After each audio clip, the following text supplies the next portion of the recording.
একটি গ্রামের শেষ প্রান্তে ভাঙা কুঁড়েঘরে থাকত এক অসহায় বৃদ্ধা।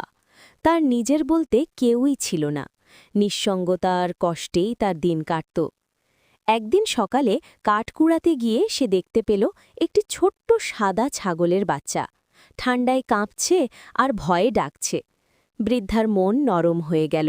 সে বাচ্চাটিকে কোলে তুলে নিজের ঘরে নিয়ে এলো। নিজের অল্প খাবার ভাগ করে দিয়ে সে ছাগলের বাচ্চাটিকে যত্নে লালন করতে লাগল। দিন যেতে যেতেই সেই ছোট্ট ছাগলের বাচ্চাটি বড় হয়ে উঠল, শক্ত আর সুস্থ হল। কিছুদিন পর ছাগলটি একের পর এক বাচ্চা দিতে শুরু করল। বৃদ্ধার ছোট্ট ঘর ভরে গেল ছাগলের ডাক আর প্রাণের উষ্ণতায়। ছাগলের দুধ বিক্রি করে বৃদ্ধার জীবন একটু একটু করে ভালো হতে লাগল।